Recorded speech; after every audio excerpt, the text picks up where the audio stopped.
क्या जिम जाने से हाइट रुक जाती है?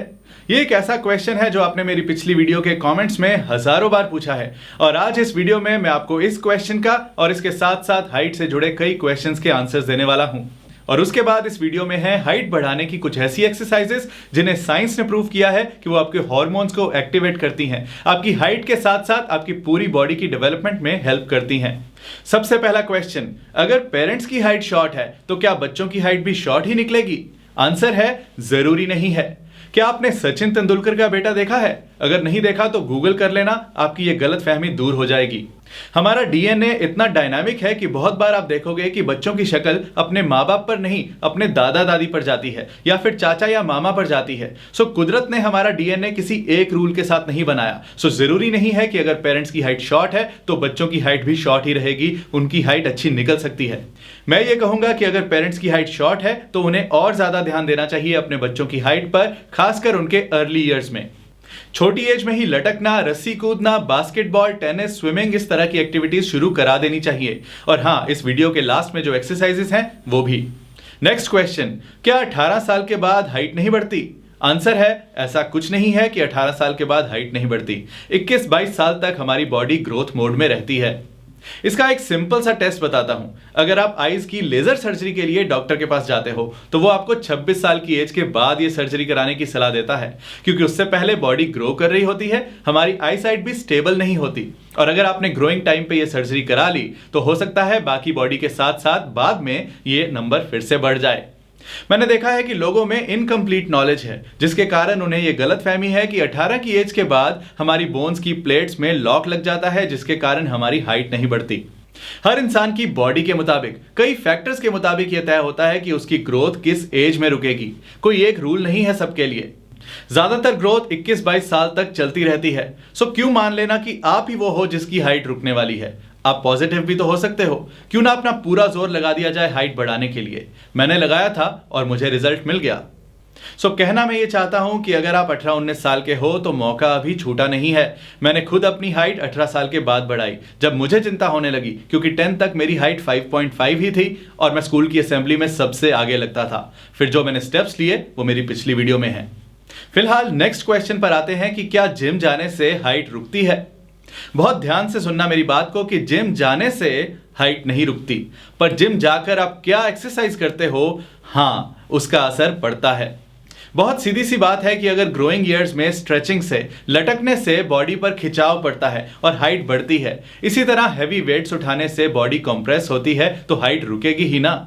एक बात आप भी मानोगे कि जब भी आप जिम जाते हो तो जितने भी लड़के आपको दिखते हैं जिनकी बड़ी बड़ी मसल्स हैं, उनमें से ज्यादातर लोगों की हाइट आपको शॉर्ट ही दिखेगी।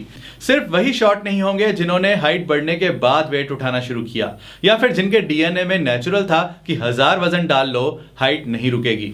सो मैं ये कहूंगा कि अगर आप अपनी लाइफ के ग्रोइंग ईयर्स में हो तो जिम जरूर जाओ, पर फिटनेस के लिए। साइकिलिंग करो, स्ट्रेचिंग करो, अलग अलग तरह से पुशअप्स करके मसल्स बनाओ, पर हैवी वेट्स मत उठाना। मैंने तो आपको दिल से सलाह दे दी है। अब अगर कोई जिम ट्रेनर मेरी बात को बकवास कहे तो मैं आप पर छोड़ रहा हूं कि आपने अपनी लाइफ के लिए क्या डिसीजन लेना है। एक और क्वेश्चन के बाद हम एक्सरसाइजेस देखेंगे। एक क्वेश्चन जो पेरेंट्स मुझे बहुत पूछते हैं कि मेरा बेटा या बेटी 16 इयर्स का है और उसकी हाइट बाकियों से कम है, तो क्या करें? इंपॉर्टेंट बात है कि अब भी टाइम है, बस अब यह मौका मत गवाना। मेरी पिछली वीडियो के टिप्स और इस वीडियो की एक्सरसाइजेस फॉलो करो और क्या पता 3-4 साल में इतना बड़ा चेंज आ जाए जैसे मुझ में आया था। और आज मेरी हाइट 5.10 फीट है। हाइट से जुड़ी एक इंपॉर्टेंट चीज मैंने डिटेल में स्टडी किया है और कई रिसर्च पेपर्स पढ़े हैं कि हाइट के लिए अच्छी गहरी नींद आना बहुत जरूरी है। और ये गहरी नींद वो है जिसमें हम सोने के 3-4 घंटों बाद पहुंचते हैं। ये वही गहरी नींद है जिसके बीच में हमें अगर सुसु आ जाए तो मन करता है कि हमारी जगह कोई और कराए, हमें ना उठना पड़े। होता है ना? गहरी नींद में हमारी बॉडी में वो हार्मोन्स रिलीज होते हैं जो हमारी बॉडी की ग्रोथ और रिपेयर में हेल्प करते हैं। सो डीप स्लीप बहुत जरूरी है। एक और इंपॉर्टेंट बात डाइट के बारे में। बचपन में हमें नूडल्स और कोल्ड ड्रिंक्स अच्छी लगती हैं और हरी सब्जियों से हम दूर भागते हैं। अगर आपकी डाइट में proteins, carbs, fats, vitamins, minerals वगैरह नहीं है तो 1000 एक्सरसाइज कर लो, बॉडी बढ़ेगी कैसे? सो आप वो गलती मत करना जो मैंने करी। हर रोज स्कूल से आकर नूडल्स ही खाता था मैं, शादियों में कोल्ड ड्रिंक पर कोल्ड ड्रिंक पीता था और पेरेंट्स को भी नहीं पता था कि इसके नुकसान क्या हो सकते हैं। अब जो एक्सरसाइज हम देखने वाले हैं, साइंस ने प्रूव किया है कि वो पूरी एक्सरसाइज हमारी बॉडी के उन ग्लैंड्स पर प्रेशर डालती है जो हमारी बॉडी की ग्रोथ के लिए हार्मोन्स रिलीज करते हैं।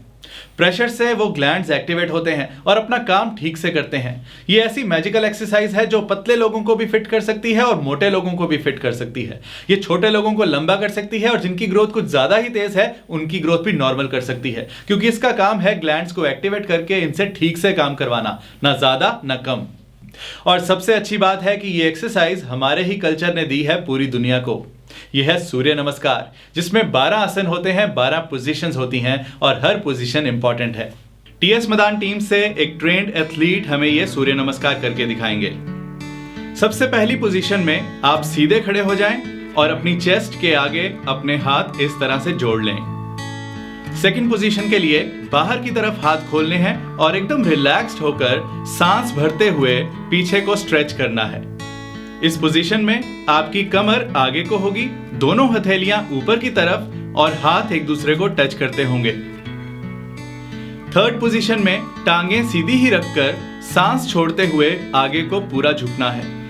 फिर इस तरह पूरा झुक जाएं कि आपका माथा घुटनों पे लगे और आपकी हथेलियां जमीन पर हों, आपके पैरों की सीध पर। शुरू में शायद आपका माथा नीज को टच ना कर पाए और ना ही हथेलियां जमीन तक पहुंचे। कोई बात नहीं, आप नीज को हल्का सा बेंड कर सकते हो। फोर्थ पोजीशन के लिए राइट टांग को पीछे ले जाते हुए सांस भरते जाना है और नीचे को आना है। आपकी लेफ्ट लेग जमीन से 90 डिग्रीज पर होनी चाहिए। आपकी चेस्ट ऊपर को स्ट्रेच्ड हो और फेस सामने की तरफ। अगर आपको पैर उल्टा करना मुश्किल लगे तो पैर को इस तरह पंजे पर भी रख सकते हो। फिफ्थ पोजीशन में सांस छोड़ते हुए अपनी बॉडी को माउंटेन पोजीशन में ले आओ, मानो जैसे एक पर्वत की तरह हो, सेंटर से ऊपर और दोनों तरफ से नीचे। इस पोजीशन में आपने अपनी नाभि की तरफ देखना है, सो आपका फेस थोड़ा अंदर की तरफ होगा आपकी बाजुओं से। सिक्स्थ पोजीशन के लिए सांस भरो और अपना फेस जमीन की तरफ कर लो। फिर सांस छोड़ते हुए पहले अपनी चेस्ट को नीचे की तरफ लाओ और फिर अपने घुटनों को, ताकि ये जमीन से टच हो जाएं। अपना माथा भी जमीन से हल्का टच करो। इस पोजीशन में 3 सेकंड के लिए बने रहो, जब आपका माथा, चेस्ट, दोनों हथेलियां, घुटने और पंजे ये जमीन को टच करते हो और बाकी बॉडी ऊपर ही हो। जैसे मैंने बताया, इस पोजीशन में 3 सेकंड रुको। 7th पोजीशन में सांस भरते हुए अपनी चेस्ट और फेस को ऊपर की तरफ स्ट्रेच करना है और टांगे जमीन पर होंगी। 8th पोजीशन में सांस छोड़ते हुए फिर से पर्वत की तरह माउंटेन पोजीशन में आ जाना है, जिसमें आपने नाभि की तरफ देखना है। 9th पोजीशन में सांस भरते हुए राइट लेग को आगे लाना है और जमीन से 90 डिग्रीज पर रखना है, आपके दोनों हाथों के बीच। 10th पोजीशन के लिए सांस छोड़ते हुए अपनी लेफ्ट टांग को भी आगे ले आएं और राइट टांग के बराबर में रख दें। 11th पोजीशन में सांस भरते हुए अपने हाथ उठाकर हथेलियां बाहर को खोलकर ऊपर की तरफ ले जाएं। कमर हल्की सी आगे हो और चेस्ट पीछे को स्ट्रेच करें। 12th पोजीशन में सांस छोड़ते हुए हाथों को जोड़कर चेस्ट के आगे ले आना है। इस पूरी एक्सरसाइज को साथ के साथ दोबारा करना है, पर इस बार 4th पोजीशन में लेफ्ट लेग पीछे ले जानी है। पहले हम राइट लेग लेकर गए थे। और 9th पोजीशन में लेफ्ट लेग को आगे लाना है, पहले हम राइट लेग को लाए थे। ये एक्सरसाइज जब भी करनी है, इसके 2 राउंड साथ साथ ही करने हैं, क्योंकि दूसरे राउंड में टांग बदल जाती है, जैसे कि मैंने अभी समझाया। एक हेल्दी इंसान हर रोज 8 या 10 राउंड्स कर सकता है। इसका बेस्ट टाइम तो सुबह खाली पेट है, पर अगर आप इसे किसी और टाइम करें तो खाने से 3 घंटे का गैप रखें। लोग पूछते हैं कि इन टिप्स से कितने टाइम में हाइट बढ़ेगी। मैं फिर वही कहूंगा कि आपका रूटीन आपको बेस्ट पता है। आपकी डाइट कैसी है, आपकी स्लीप कैसी है, आपका एक्सरसाइज रूटीन क्या है, और आपके डीएनए का भी तो रोल है। मैं आपकी जगह हूं तो कम से कम 4 से 6 महीने आंखें बंद करके विश्वास करके ट्राई करूंगा ही। जो लोग कुछ ज्यादा ही सोचते हैं कि अगर ऐसा ना हुआ तो, मेरा जवाब है कि अगर आपने ज्यादा सोचना है तो सोचते रहो। मैं आपको अपनी लाइफ की एग्जाम्पल से ज्यादा और क्या बता सकता हूं कि मैंने सबसे पहला काम यही किया था कि उन टिप्स पर विश्वास किया और फॉलो किया। मेरा मानना है कि कुछ ना करने से कुछ ट्राई करना बेटर नहीं है। मैं खुद को एक डॉक्टर नहीं बल्कि एक पेशेंट मानता हूं, जिसके अंदर ठीक होने का इतना जुनून था कि जब वो रिसर्च करने पर आया तो सारे मैगजीन्स पढ़ डाले, बुक्स पढ़ डाली, खुद के एक्सपेरिमेंट्स किए, स्टडीज की और आज एक डॉक्टर से ज्यादा इस टॉपिक पर बता सकता हूं। जब स्कूल की असेंबली में सबसे आगे खड़ा होना बुरा लगता है ना, तो कुछ भी करने के लिए एक पेशेंट भी एक डॉक्टर बन जाता है।